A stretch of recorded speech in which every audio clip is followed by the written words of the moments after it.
In February 1999, Princess Margaret sat on the edge of a bathtub in the only house she had ever owned, calling for help that would not come. Boiling water had poured from the taps onto her feet, but decades of 60 cigarettes a day had ruined her circulation so completely that she could not feel how badly she was burning. She was 68 years old. She was on a 10-acre peninsula at the southern tip of a Caribbean island that had once been her paradise. Within months, her own son would sell the house beneath her. She would never return. This is the story of Les Jolies Eaux, the beautiful waters, the only property Princess Margaret ever owned, and the place where everything she loved was given to her and then taken away. Chapter 1. The Princess Who Owned Nothing. Every castle Princess Margaret ever lived in belonged to someone else. This is a strange thing to say about a woman born into the most famous family on earth. But it was true.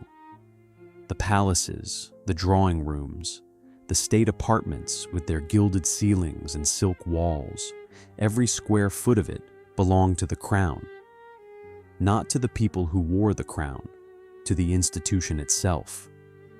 Margaret Rose Windsor came into the world on the 21st of August, 1930, the second daughter of the Duke and Duchess of York, in a Scotland that still smelled of heather and coal smoke. She was born at Glamis Castle. It was not hers. She grew up at 145 Piccadilly in London. It was not hers.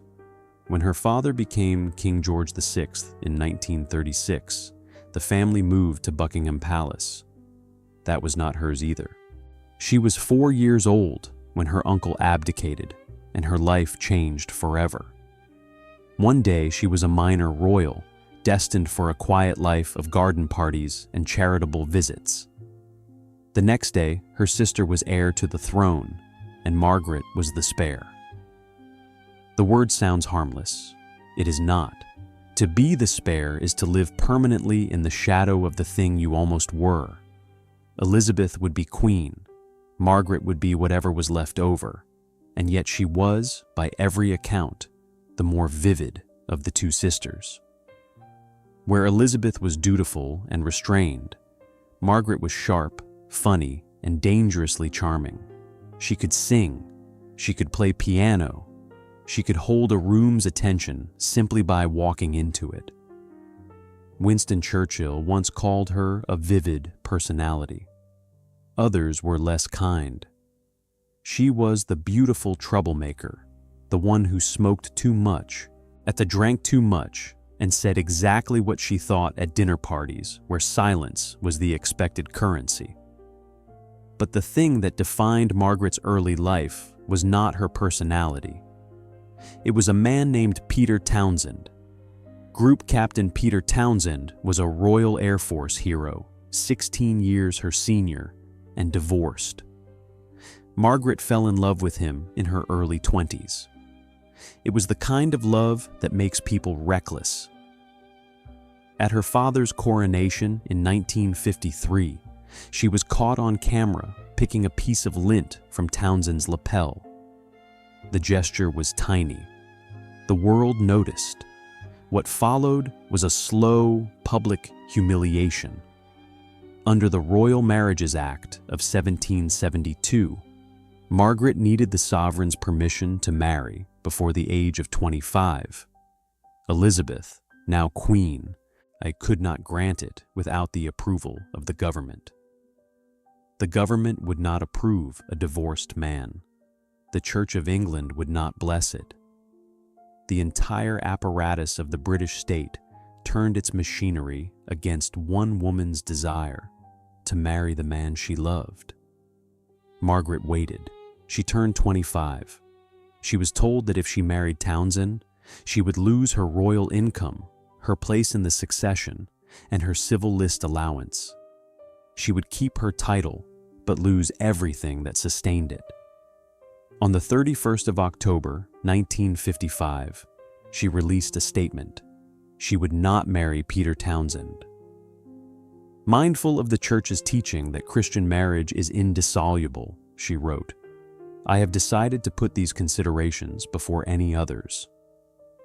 The language was formal. The grief was not.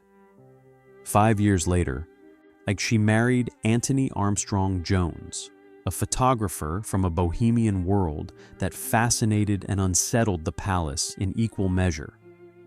The wedding on the 6th of May 1960 was watched by 300 million people on television. It was the first royal wedding ever broadcast. Margaret wore the Poltimore tiara, bought at auction for 500 guineas. The crowds cheered. The couple smiled. The marriage would last 18 years and end in the first senior royal divorce since Henry VIII. But all of that was still to come.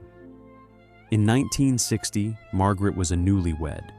She lived in apartments at Kensington Palace, which the Crown provided. She had an income from the civil list, which Parliament debated every year. She had jewels and gowns and staff, and a calendar full of engagements. She had everything a princess was supposed to have. What she did not have was a single thing that belonged to her alone. Chapter 2. £45,000 for an entire island. Colin Tennant bought Mustique the way other men buy impulses they cannot explain. It was 1958. Tennant was 26 years old, heir to the Tennant baronetcy, and in possession of a family fortune built on something deeply unglamorous: industrial bleach. His great-grandfather, Sir Charles Tennant, had made millions from chemical manufacturing in Glasgow. The money had been passed down through generations of increasingly eccentric aristocrats, each one spending a little more freely than the last. Colin was the most eccentric of them all. He had heard about a small island in the Grenadines, thus a chain of Caribbean islands south of St. Vincent. The island was called Mustique. It was 1,400 acres of scrubland, jungle, and mosquitoes. There were no roads, no jetty, no electricity, no running water. The only structure of any note was a crumbling plantation house called the Cotton House, a relic of the island's colonial past when enslaved people had worked the land to produce cotton and sugar. The cotton plantation had failed decades earlier. The island's owner, the Hazel family, wanted to be rid of it. Tennant paid £45,000. In today's money, that is roughly £1 million for 1,400 acres of Caribbean island. The price was absurd even then, not because it was too much, but because it was too little. Nobody wanted Mustique. It was too remote, too undeveloped, and too far from anything resembling civilization. Tennant's own friends thought he had lost his mind. They were not entirely wrong. Tennant was a man of enormous energy and almost no patience. He was loud, domineering, and prone to explosive rages that terrified his staff and delighted his friends. He once threw a plate of food across a dining room because the sauce was wrong. He made guests perform in amateur theatricals, whether they wanted to or not. He was, in the words of one friend, the most impossible and most irresistible man in England.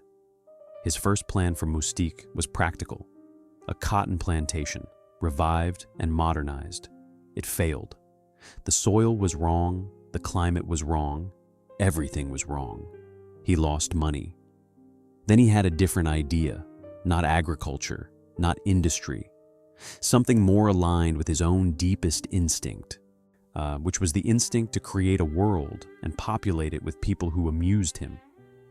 He would turn Mustique into a private island for his friends. Not a resort, not a hotel chain. A colony of like-minded aristocrats, artists, and beautiful people who would build villas and live together in a kind of tropical court. He would control who came and who did not. He would be, in effect, the king of his own island.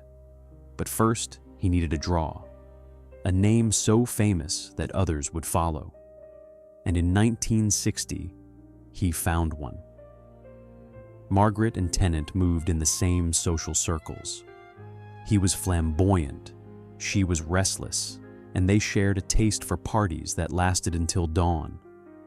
When Margaret married Anthony Armstrong Jones, Tenic was among the guests. He knew what he wanted to offer. At the wedding, or shortly thereafter, he put the question to her, though the exact phrasing has been reported in several versions, but the substance was always the same. Would you prefer something in a small box from Asprey or a piece of Mustique? Margaret chose the land. 10 acres at the southern tip of the island, on a headland called Doubloon Point. It was remote even by Mustique standards. The nearest other house was a quarter-mile away. On 3 sides, cliffs dropped to the sea. The views stretched across the Caribbean to the islands of Canouan and the Tobago Cays. It was by any measure beautiful. It was also completely useless. There was nothing there. No house, no path, no water. Just 10 acres of rock and scrub, a wedding present that would take more than a decade to become anything at all. But it was hers. For the first time in her life, Princess Margaret owned something. Chapter 3. The stage designer who built a paradise. Oliver Messel had spent his career making audiences believe in worlds that did not exist. He was one of the most celebrated stage designers in British theatre. From the 1930s through the 1950s, Messel created sets for the Royal Opera House, the Old Vic, and Broadway. He designed the worlds of sleeping princesses and enchanted forests, constructing elaborate illusions from paint, plaster, and light. His gift was a specific one. He could make the artificial feel real. A cardboard palace could seem to breathe. A painted sky could seem to move. By the mid-1960s, Messel had largely retired from the theater. His health was declining, and he had moved to Barbados, where the warm air eased his lungs and the Caribbean light fed his eye for color. He had begun a second career, designing houses for wealthy clients on the island. These were not ordinary houses. They were theatrical productions in stone and tile, buildings that looked as though they had grown from the landscape rather than been placed upon it. Open walls framed views like proscenium arches. Courtyards filled with tropical plants created the feeling of walking into a living painting. Every Messel house was, in its way, a stage set designed for the drama of daily life. Tenic knew Messel's work and admired it. More importantly, he knew that Messel was Anthony Armstrong Jones's uncle. The connection was direct. Tenic asked Messel to design not only the Cotton House Hotel, the island's first social gathering point, but also Princess Margaret's villa on Doubloon Point. The project took years. Building on Mustique in the late 1960s was an exercise in creative desperation.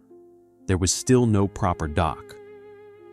Building materials had to be brought by boat from St. Vincent, 30 miles to the north, and ferried ashore on smaller craft. Cement arrived damp, timber warped in the heat. Skilled labor was scarce. The island's workforce was small, and every villa being built competed for the same hands. Messel, aging and increasingly frail, could not always make the journey from Barbados.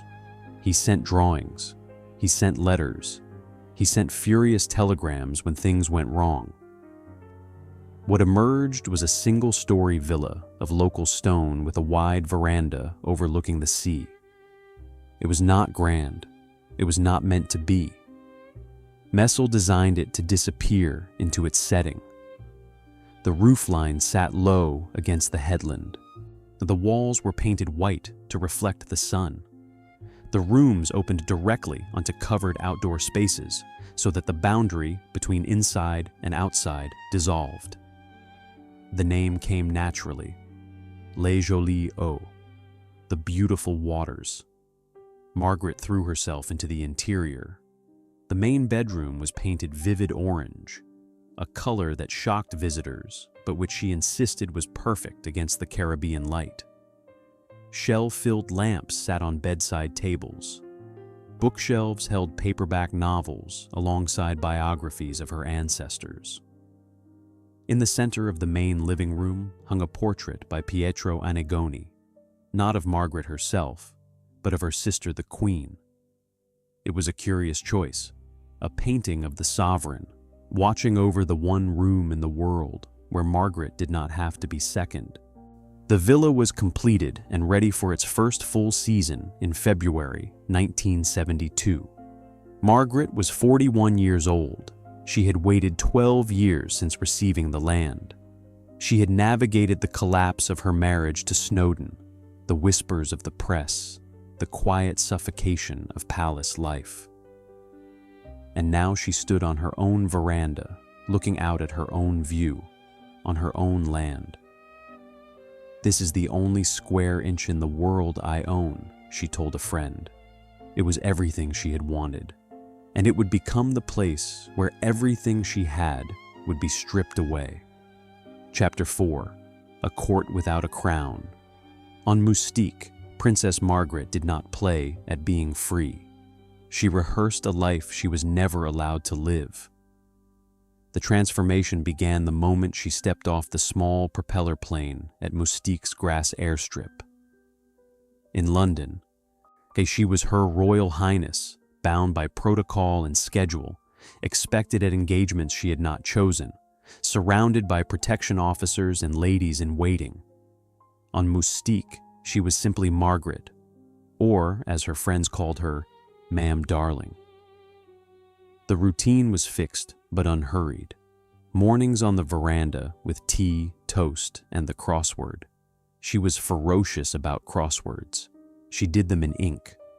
By mid-morning, she would walk down the steep path from Les Jolies Eaux to the beach, usually Macaroni Beach on the island's Atlantic side, where the sand was white and the waves broke hard enough to keep the less adventurous away.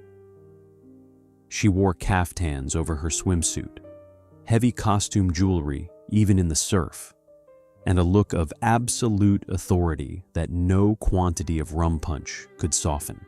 Afternoons were for the veranda again, for reading. For gin and tonics mixed strong and served in crystal glasses she had brought from London. She insisted on formality even in paradise. Guests were expected to dress for dinner. Men wore long trousers. Women wore something appropriate. Margaret herself appeared in flowing dresses and jewels that caught the candlelight. The food was simple. The standards were not. Evenings revolved around the social circuit of Mustique's tiny community. In the mid-1970s, there were perhaps 15 or 20 villas on the island, each owned by someone who had been approved by tenant. The homeowners took turns hosting cocktail parties and dinners. The guest list read like a fever dream of the 1970s' most glamorous people.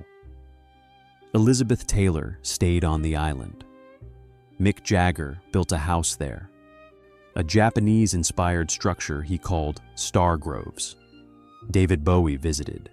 Peter Sellers came and made everyone laugh and then retreated into melancholy. Raquel Welch arrived by yacht. Brian Ferry played music in the evenings. It was a floating party, anchored to an island that most of the world had never heard of.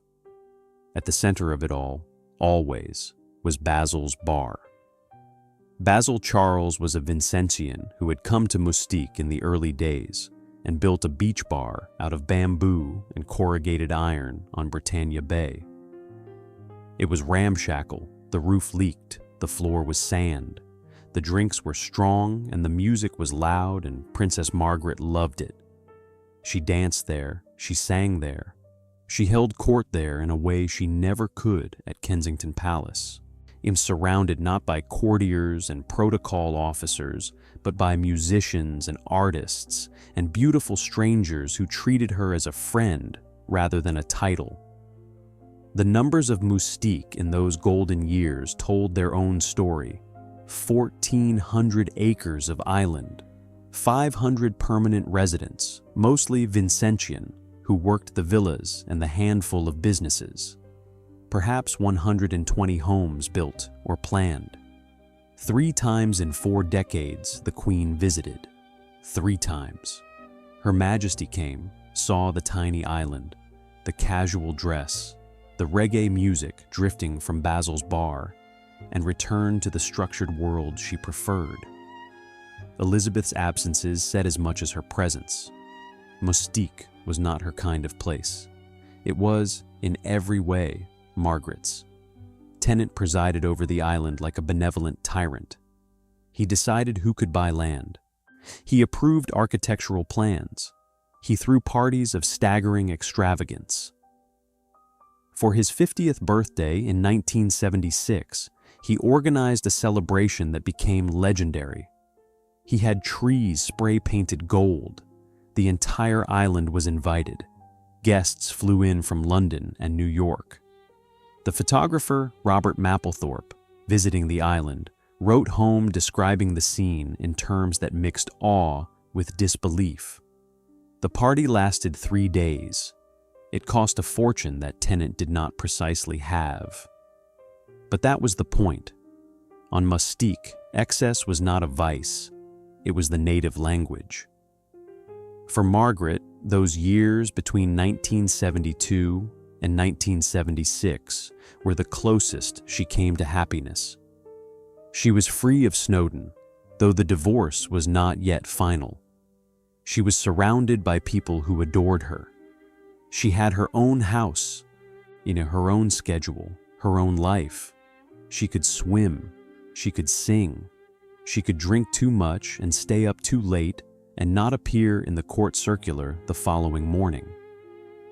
But paradise, by definition, is a place you are expelled from. And Margaret's expulsion was already being arranged, not by God or by fate, but by a 25-year-old gardener with good cheekbones and a talent for trouble. Chapter 5. The photograph that ended everything.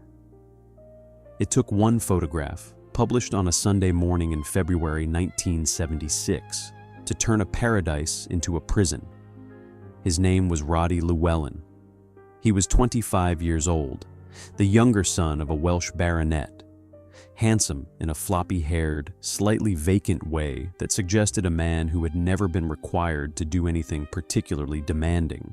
And he had been introduced to Margaret at a house party in Scotland in 1973 by Colin Tennant's wife, Lady Anne. Margaret was 43. The age gap was 18 years.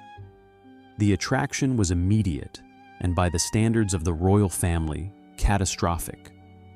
Llewellyn was not a serious man. He dabbled in gardening. He attempted a career in pop music, releasing a single that nobody bought. He wore open-necked shirts and tight trousers and had the look of someone who had wandered into the wrong century. What he offered Margaret was simple, uncomplicated adoration. After years of Snowdon's affairs, his coldness, his cutting remarks at dinner parties, Llewellyn's devotion was like sunlight after a long winter. Margaret invited him to Mustique. He came. They were seen together on Macaroni Beach, in the water, on the sand, laughing in a way that Margaret had not laughed in years. They were not discreet. Mustique was a small island, and while its residents observed an unwritten code of silence about what happened there, the code had always been fragile. It depended on no one with a camera being present. Someone with a camera was present. In February 1976, the News of the World published a photograph on its front page. Margaret and Llewellyn in swimsuits on the beach at Mustique. She was in a bikini.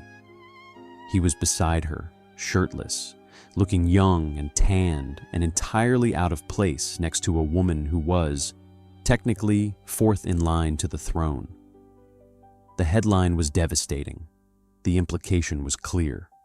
The princess and the younger man, the Caribbean hideaway, the taxpayer footing the bill. The reaction was volcanic.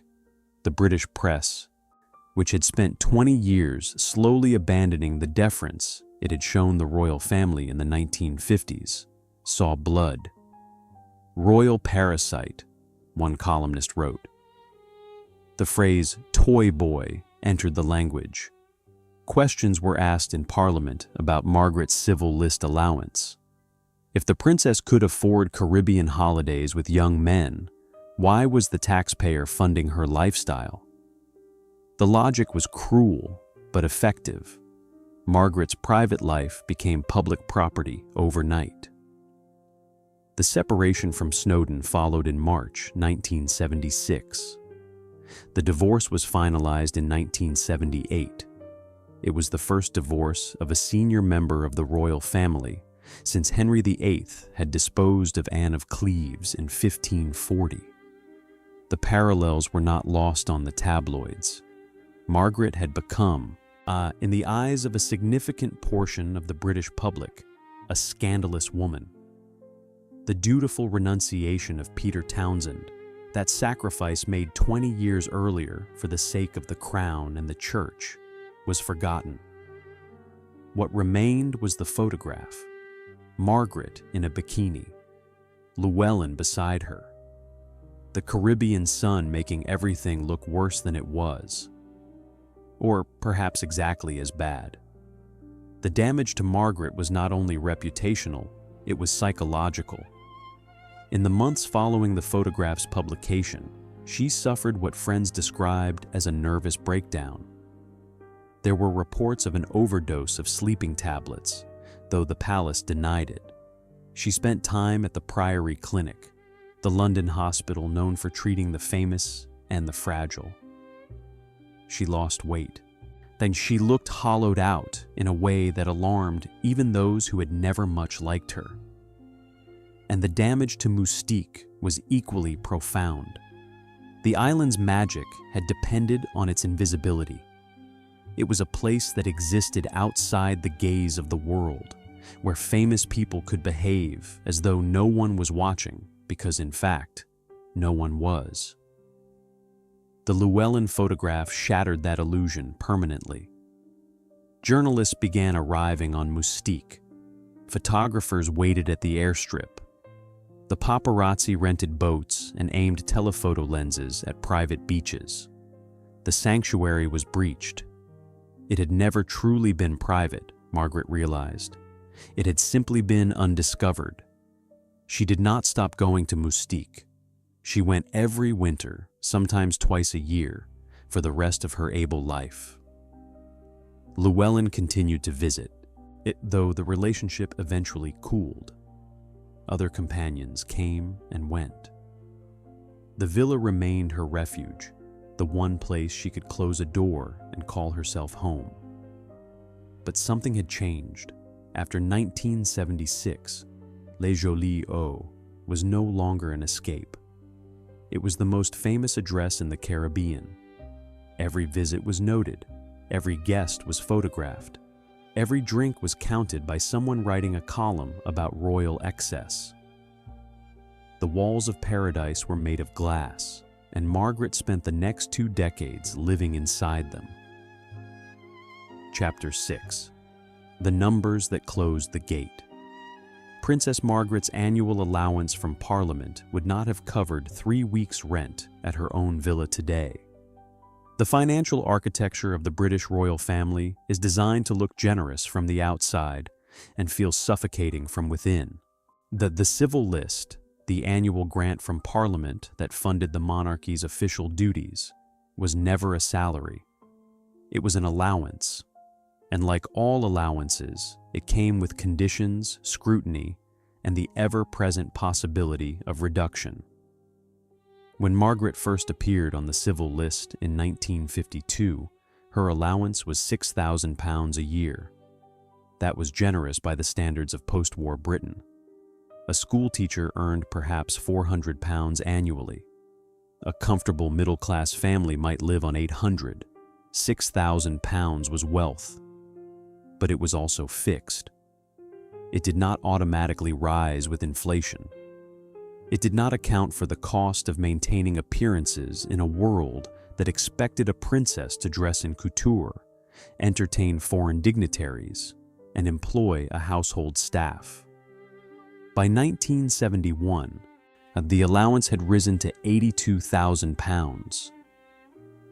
That sounds like a great deal until you consider what it had to cover: a private secretary, a lady-in-waiting, a dresser, a chauffeur, and the expenses of roughly 150 official engagements per year. Margaret was expected to fly the flag of the monarchy at hospitals, schools, and charitable functions across the United Kingdom and the Commonwealth. She was expected to look immaculate. She was expected to bring gifts. She was expected to be gracious and attentive and tireless.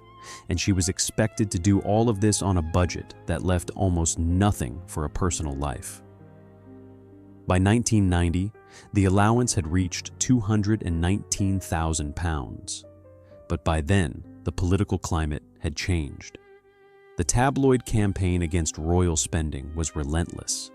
Margaret's Mustique holidays, her cigarettes, her gin, her apparent reluctance to perform as many engagements as other family members, all of it was used as ammunition. In 1992, the Queen made a significant concession. She agreed to reimburse the Treasury for the civil list payments made to extended family members, including Margaret. The message was clear. The public would no longer directly fund the lifestyles of anyone beyond the sovereign and her consort. Meanwhile, the cost of maintaining Les Jolies Eaux was climbing. A villa on a remote Caribbean island does not simply sit and wait for its owner. Tropical weather erodes paint, warps wood, and corrodes metal with ruthless efficiency. The salt air alone requires annual maintenance that would be unnecessary in a temperate climate. Staff had to be paid year-round, and not just during Margaret's visits. A housekeeper, a gardener, a caretaker, all drawing salaries on an island where imported goods cost 3 times the mainland price. Repairs required materials shipped from St. Vincent, or further. A broken pipe on Mustique was not a phone call to a local plumber. It was a logistical operation. Margaret's finances were never transparent, but the pressures were visible. She sold pieces of jewelry. She economized in ways that would have been unthinkable a decade earlier. The villa, her one possession, was becoming a burden she could not sustain. Tenants' finances were collapsing in parallel. The dream of Mustique had consumed the tenant family fortune with the steady appetite of the sea eroding a cliff. The cotton plantation had failed. The early development costs had been enormous. The company he had created to manage the island, the Mustique Company, had absorbed investment after investment. By the early 1980s, Tennant was selling off his remaining stake.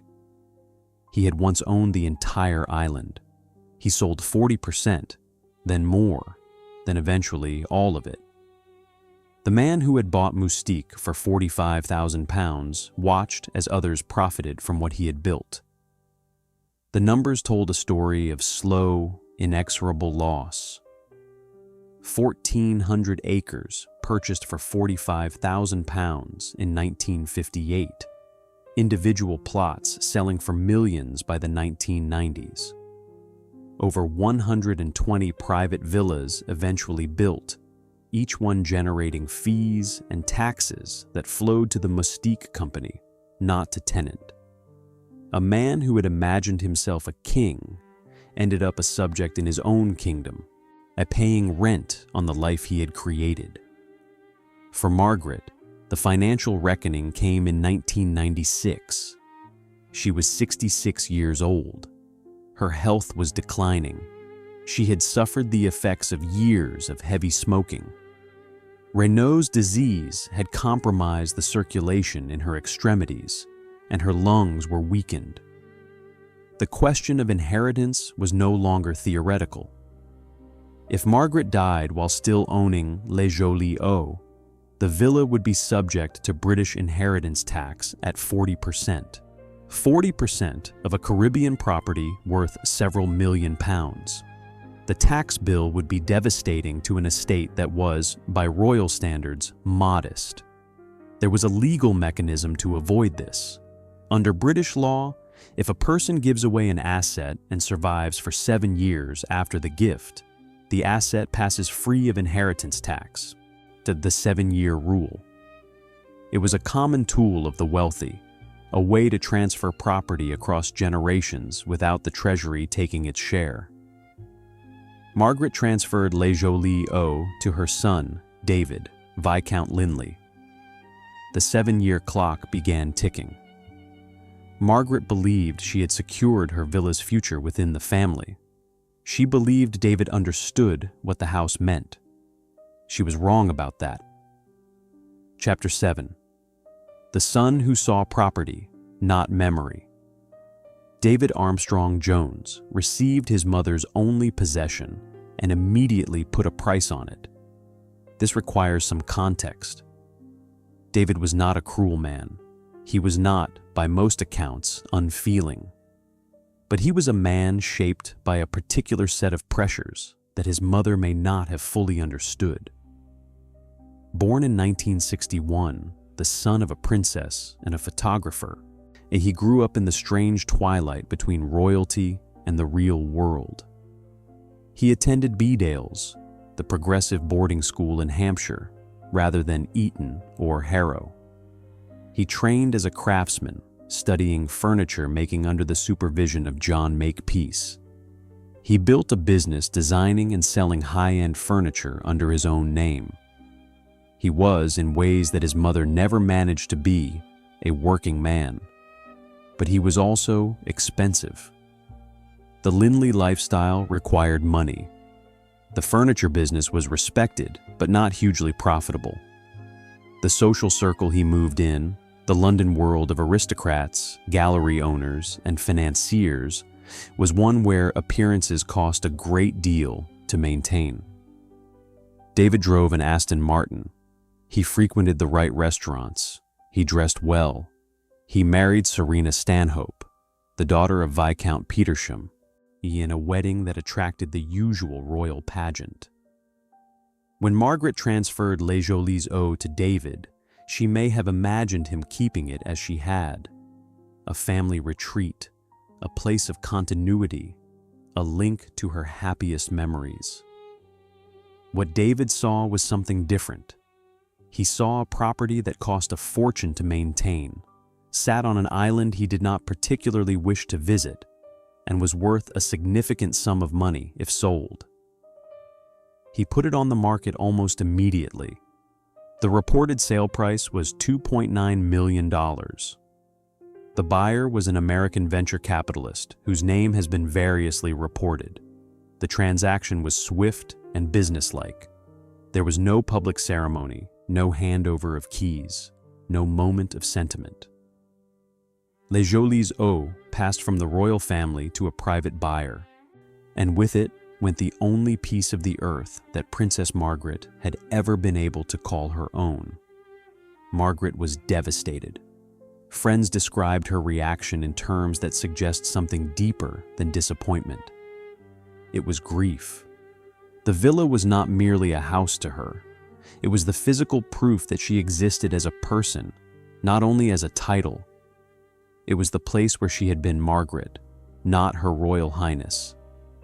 Losing it was like losing a limb. The phantom pain would persist for the rest of her life.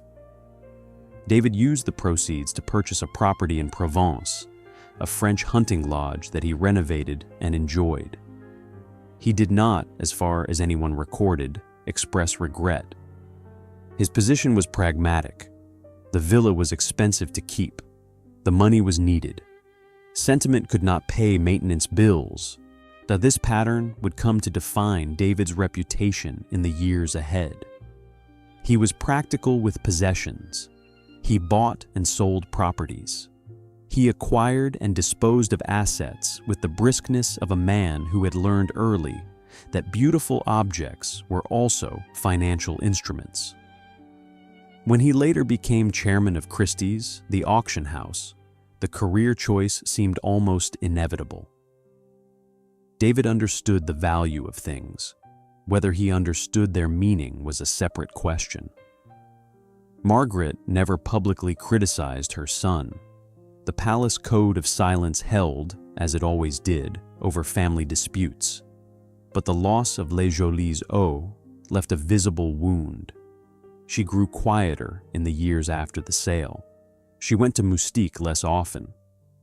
When she did go, she stayed as a guest in other people's houses, a visitor to the island where she had once been queen. The woman who had owned nothing, who had received one extraordinary gift, who had poured 30 years of her life into a single villa on a Caribbean headland, was once again without property of her own. The cycle was complete, but the worst was still coming. Chapter 8. Boiling water and the sound of no one coming. The plumbing at Les Jolies Eaux had never been complicated, but by 1999, Princess Margaret could barely feel her own feet. Her health had been deteriorating for years. Decades of 60 cigarettes a day had done precisely what medical science had warned they would do. Her lungs were damaged. Her circulation was severely compromised. She suffered from Raynaud's disease, a condition that restricts blood flow to the extremities, in turning fingers and toes white and numb in response to cold or stress. Combined with the cumulative damage of nicotine to her blood vessels, her feet had become almost insensate. She could walk, but she could not feel. The first major stroke came in February 1998. Margaret was on Mustique, staying with friends, the Glenconnors, since her own villa now belonged to someone else. She was dining when the stroke hit. The left side of her face drooped, her speech slurred. She was evacuated from the island and flown to Barbados, then to London. She recovered partially. She returned to her life. But the woman who returned was visibly diminished. The sharpness was still there in her eyes, but her body was failing. Then came the bath. It was February 1999. Margaret was back on Mustique, staying once more with Lady Glenconnor at her house near Les Jolies Eaux. The precise sequence of events has been described by Lady Glenconnor in her memoirs and in interviews. Margaret went to take a bath. The taps in Caribbean villas can be temperamental. Hot water systems, fed by solar heaters or electric boilers, can produce scalding water with little warning. Margaret ran the taps. She may have confused which was hot and which was cold. She may simply have not checked. The water that flowed into the bath was boiling. She stepped into it, or she lowered her feet into it. The accounts vary slightly. What is certain is that her feet, deadened by Raynaud's disease and years of vascular damage, did not register the temperature. She could not feel how hot the water was. By the time she realized something was wrong, the damage was severe. Her feet and lower legs were badly scalded, second-degree burns. The skin reddened, blistered, and in places, peeled. She sat on the edge of the bathtub and called for help.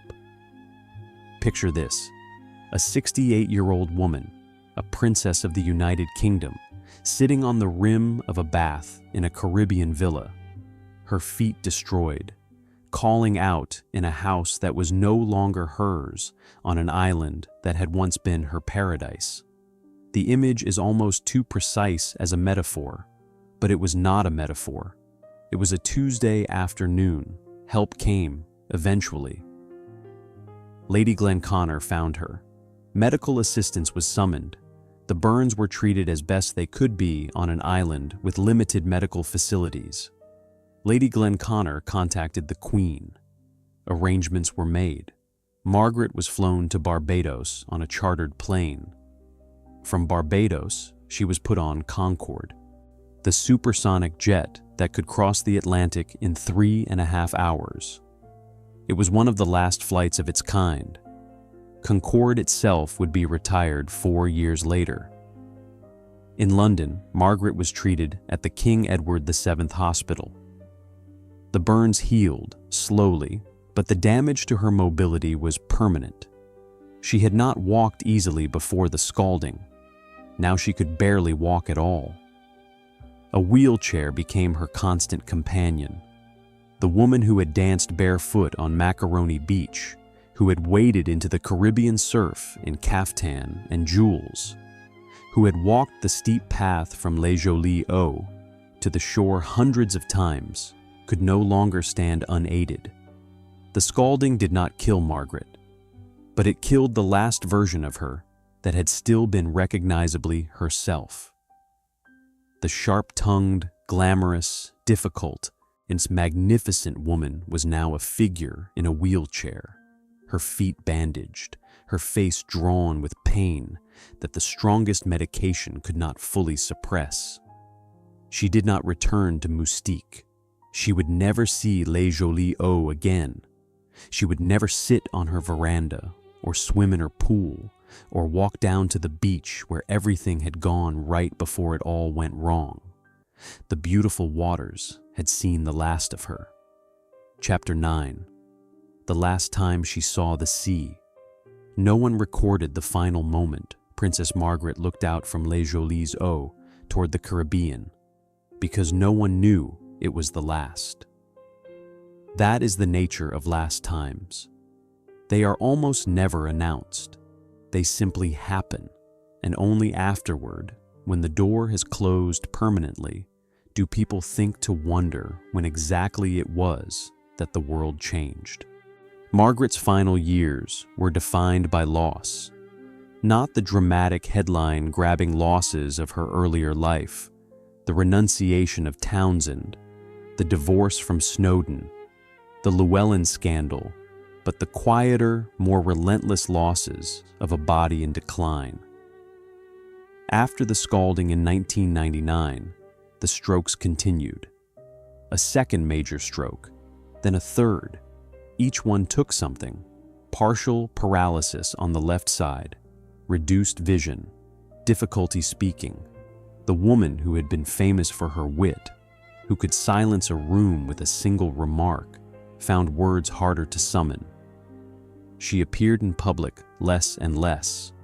When she did appear, the change was shocking.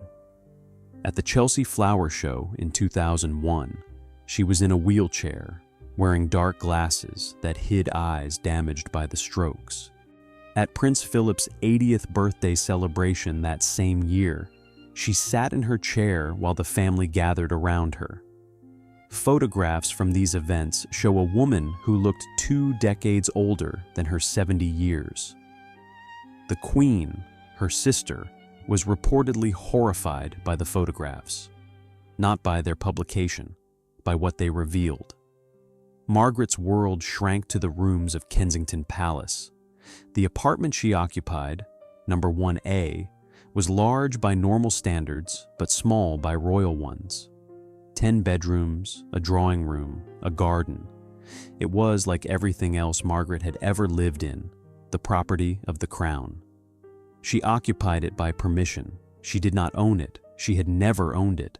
She kept the routines where she could, crosswords in ink, though her hand was less steady now. Television in the evenings, visits from close friends, though the circle grew smaller each year. She could be difficult with her nurses.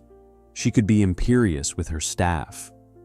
She was still, in her diminished way, unmistakably herself. On the 9th of February 2002, Princess Margaret died in her sleep at the King Edward VII Hospital. She was 71 years old. She had suffered a final stroke. The end, when it came, was quiet. No drama, no headlines, no photographers. Just a woman alone in a hospital bed, slipping from one kind of silence into another. The funeral broke with royal tradition.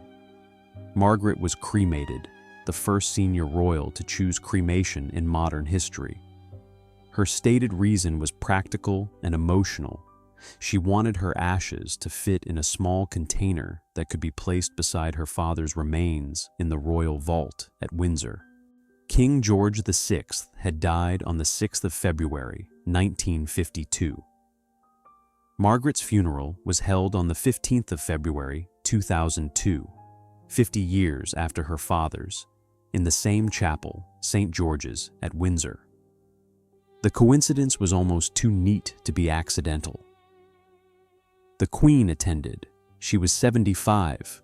She had lost her sister and would lose her mother, Queen Elizabeth, the Queen Mother, just 7 weeks later.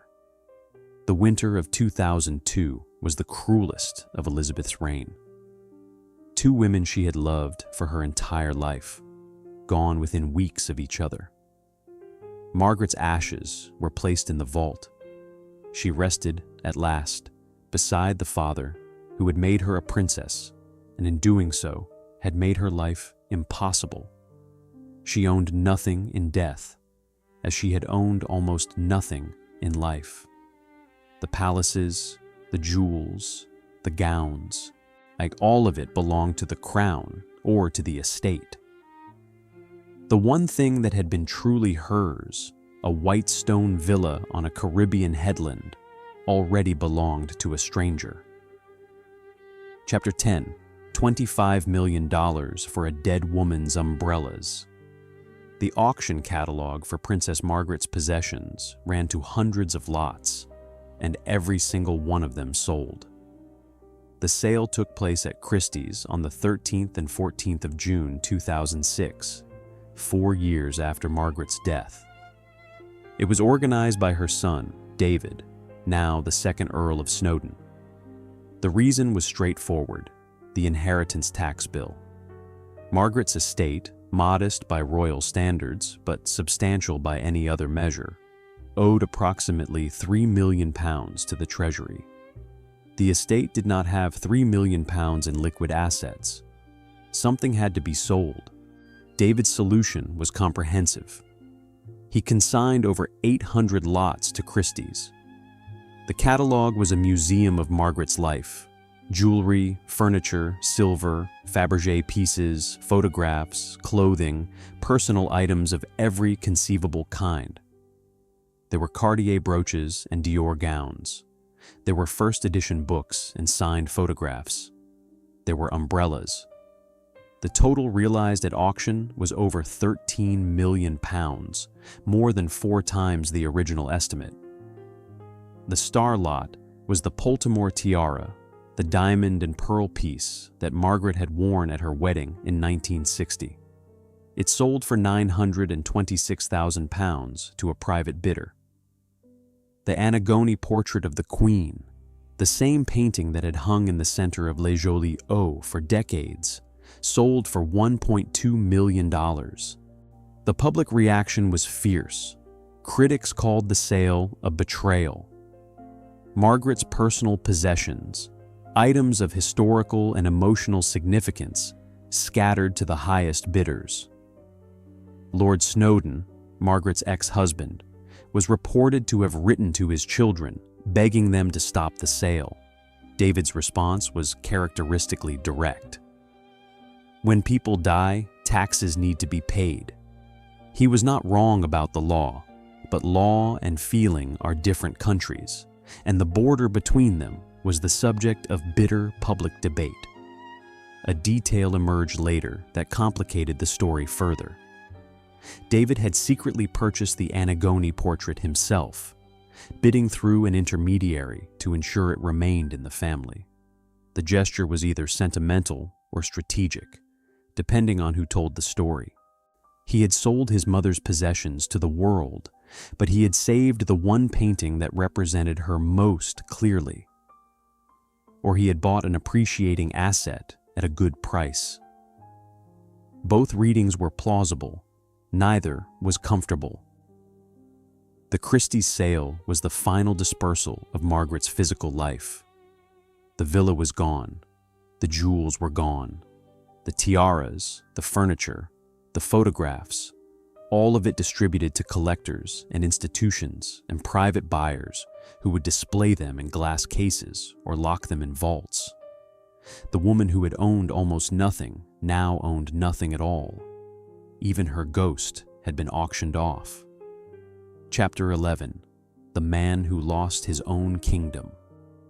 Colin Tennant made Mustique a household name, and Mustique repaid him by forgetting he existed. His decline ran parallel to Margaret's, and a second act of dispossession playing out on the same Caribbean stage. By the late 1980s, Tennant had sold his remaining shares in the Mustique Company. The island he had purchased for £45,000, the island he had imagined and built and populated with his chosen people, was now controlled by investors and management boards that had no particular use for a volatile, aging aristocrat with diminishing funds and increasing demands. Tennant retreated to St. Lucia, the neighboring island. He bought a property there and opened a restaurant called Bang Between the Petons, named for the twin volcanic peaks that dominate St. Lucia's southern coastline. The name was Vintage Tennant, provocative, slightly absurd, impossible to ignore.